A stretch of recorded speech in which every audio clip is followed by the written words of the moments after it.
ಹಾಸನ ತಾಲೂಕಿನ ನಿಟ್ಟೂರು ಹಾಲು ಉತ್ಪಾದಕರ ಸಹಕಾರ ಸಂಘದ ಆಡಳಿತ ಮಂಡಳಿ ನಿರ್ದೇಶಕರ ಚುನಾವಣೆಯಲ್ಲಿ ಬಿಜೆಪಿ ಬೆಂಬಲಿತ ಅಭ್ಯರ್ಥಿಗಳು ಭಾರಿ ಬಹುಮತದೊಂದಿಗೆ ಜಯಗಳಿಸಿದ್ದಾರೆ. ಇದೇ ವೇಳೆ ಗೆದ್ದಂತ ಅಭ್ಯರ್ಥಿಗಳಿಗೆ ಬಿಜೆಪಿ ರಾಜ್ಯ ಪ್ರಧಾನ ಕಾರ್ಯದರ್ಶಿ ಪ್ರೀತಂ ಜೇಗೌಡ ಅಭಿನಂದಿಸಿದರು. ಸಾಮಾನ್ಯ ವರ್ಗದಿಂದ ಗಂಗಾಧರ, ನಟರಾಜು, ಹುಚ್ಚೇಗೌಡರು, ಮಂಜುನಾಥ್ ಮತ್ತು ಮಂಜು ಶೆಟ್ಟಿ ಅವರು ಜಯಬೇರಿ ಬಾರಿಸಿದ್ದಾರೆ. ಇನ್ನು ಮಹಿಳಾ ಮೀಸಲು ಸ್ಥಾನದಲ್ಲಿ ಪದ್ಮ ಹಾಗೂ ಶಾಂತಮ್ಮ ಆಯ್ಕೆಯಾಗಿದ್ದಾರೆ.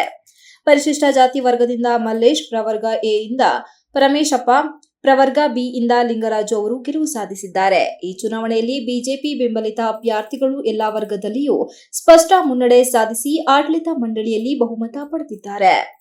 ಫಲಿತಾಂಶ ಪ್ರಕಟವಾಗುತ್ತಿದ್ದಂತೆಯೇ ಬೆಂಬಲಿಗರು ಸಂಭ್ರಮಾಚರಣೆ ನಡೆಸಿ ಪರಸ್ಪರ ಸಿಹಿ ಹಂಚಿಕೊಂಡರು. ನೂತನವಾಗಿ ಆಯ್ಕೆಯಾದ ನಿರ್ದೇಶಕರು ಹಾಲು ಉತ್ಪಾದಕರ ಹಿತಾಸಕ್ತಿ ರಕ್ಷಣೆ, ಸಂಘದ ಆರ್ಥಿಕ ಬಲವರ್ಧನೆ ಹಾಗೂ ರೈತರ ಸಮಸ್ಯೆಗಳಿಗೆ ಸ್ಪಂದಿಸುವ ನಿಟ್ಟಿನಲ್ಲಿ ಪ್ರಾಮಾಣಿಕವಾಗಿ ಕೆಲಸ ಮಾಡುವುದಾಗಿ ಭರವಸೆ ನೀಡಿದರು. ಇದೇ ವೇಳೆ ಬಿಜೆಪಿ ರಾಜ್ಯ ಪ್ರಧಾನ ಕಾರ್ಯದರ್ಶಿ ಪ್ರೀತಂ ಜೇಗೌಡ ಮಾತನಾಡಿ, ಈ ಸಂದರ್ಭದಲ್ಲಿ ಮಾತನಾಡಿದ ಪಕ್ಷದ ಮುಖಂಡರು, ನಿಟ್ಟೂರು ಭಾಗದ ಫಲಿತಾಂಶವು ಹಾಸನ ತಾಲೂಕಿನಲ್ಲಿ ರಾಜಕೀಯ ಗಾಳಿ ಯಾವ ದಿಕ್ಕಿನಲ್ಲಿ ಬೀಸುತ್ತಿದೆ ಎಂಬುದನ್ನು ಸ್ಪಷ್ಟವಾಗಿ ತೋರಿಸಿದೆ. ಕಾರ್ಯಕರ್ತರು ಹಾಗೂ ಹಿರಿಯ ಮುಖಂಡರ ಪರಿಶ್ರಮದಿಂದ ಈ ಗೆಲುವು ಸಾಧ್ಯವಾಗಿದೆ ಎಂದು ಹೇಳಿದರು. ಗೆಲುವಿಗೆ ಶ್ರಮಿಸಿದಂತಹ ಎಲ್ಲ ಹಿರಿಯ ಮುಖಂಡರಿಗೆ ಹಾಗೂ ಗೆದ್ದಂತಹ ಅಭ್ಯರ್ಥಿಗಳಿಗೆ ಅಭಿನಂದನೆ ತಿಳಿಸುವುದಾಗಿ ಹೇಳಿದರು. ಹಾಸನ ವಿಧಾನಸಭಾ ಕ್ಷೇತ್ರದ ಚುನಾವಣೆಯ ಶಕ್ತಿ ಏನಾದರೂ ನೋಡಬೇಕು ಎಂದು ನೋಡಿದರೆ ನಿಟ್ಟೂರು ಗ್ರಾಮ ಪಂಚಾಯಿತಿನಲ್ಲಿ ಯಾರು ಮೇಲುಗೈ ಸಾಧಿಸುತ್ತಾರೆ. ಮುಂದಿನ ದಿನಗಳಲ್ಲಿ ಗ್ರಾಮ ಪಂಚಾಯಿತಿ ಹಾಗೂ ಜಿಲ್ಲಾ ಪಂಚಾಯಿತಿ ಚುನಾವಣೆಗಳನ್ನು ಗುರಿಯಾಗಿಸಿಟ್ಟುಕೊಂಡು ಪಕ್ಷವನ್ನು ಇನ್ನಷ್ಟು ಗಟ್ಟಿಗೊಳಿಸಿ ಇನ್ನು ರಾಜ್ಯದಲ್ಲಿ 130ರಿಂದ 140 ಸೀಟುಗಳ ಗೆಲ್ಲುವುದರ ಮೂಲಕ ಸ್ವಂತ ಶಕ್ತಿಯಲ್ಲಿ ಬಿಜೆಪಿ ಅಧಿಕಾರಕ್ಕೆ ಬರಬೇಕೆಂದು ರಾಜ್ಯಾಧ್ಯಕ್ಷರ ಮತ್ತು ಹಿರಿಯ ಮುಖಂಡರ ಅಪೇಕ್ಷೆ ಇದೆ. ಇದಕ್ಕೆ ಪೂರಕವಾಗಿ ಇವರ 12 ವರ್ಷಗಳ ಕಾಲ ಪಕ್ಷಕ್ಕೆ ಗೌರವ ತರುವ ಕೆಲಸ ಮಾಡೋಣ ಎಂದು ಕರೆ ನೀಡಿದರು. ಹಾಸನ ವಿಧಾನಸಭಾ ಕ್ಷೇತ್ರದ ಚುನಾವಣಾ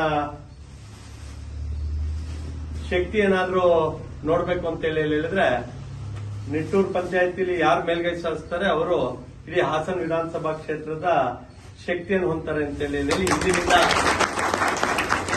ನಡೆದುಕೊಂಡಿರುವಂತ ವಾಡಿಕೆ. ನಿಮ್ಮೆಲ್ಲರ ಪರಿಶ್ರಮದಿಂದ ಈ ಒಂದು ಕಾರ್ಯ ಸಿದ್ಧಿಯಾಗಿದೆ. ಇದೇ ರೀತಿ ಮುಂಬರುವಂತ ಗ್ರಾಮ ಪಂಚಾಯತಿ ಇರ್ಬೋದು, ತಾಲೂಕ್ ಪಂಚಾಯತ್, ಜಿಲ್ಲಾ ಪಂಚಾಯತಿ ಇರ್ಬೋದು, ಭಾರತೀಯ ಜನತಾ ಪಾರ್ಟಿಯನ್ನ ಬೇರು ಮಟ್ಟದಿಂದ ಗಟ್ಟಿ ಮಾಡೋದ್ರ ಮುಖೇನ ಹಾಸನ ಜಿಲ್ಲೆಯ 7ಕ್ಕೆ 7 ಭಾರತೀಯ ಜನತಾ ಪಾರ್ಟಿ ಅಭ್ಯರ್ಥಿಗಳು ಗೆಲ್ಲೋದ್ರ ಮುಖೇನ ರಾಜ್ಯದಲ್ಲಿ 130ಕ್ಕೂ 140 ಸೀಟ್ಗಳನ್ನ ಗೆಲ್ಲೋದ್ರ ಮುಖೇನ ಸ್ವಂತ ಶಕ್ತಿಯಲ್ಲಿ ಭಾರತೀಯ ಜನತಾ ಪಾರ್ಟಿ ಅಧಿಕಾರಕ್ಕೆ ಬರಬೇಕು ಅಂತ ಹೇಳಿ ಏನು ಭಾರತೀಯ ಜನತಾ ಪಾರ್ಟಿಯ ರಾಜ್ಯಾಧ್ಯಕ್ಷರು ಮತ್ತು ಹಿರಿಯ ನಾಯಕರ ಅಪೇಕ್ಷೆ ಇದೆ.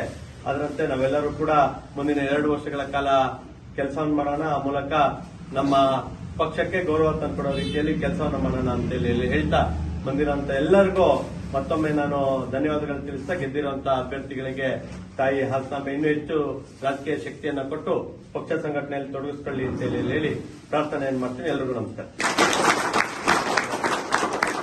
Srinivas, TV 46 news Kannada, Hassan. You are watching TV 46 News Kannada.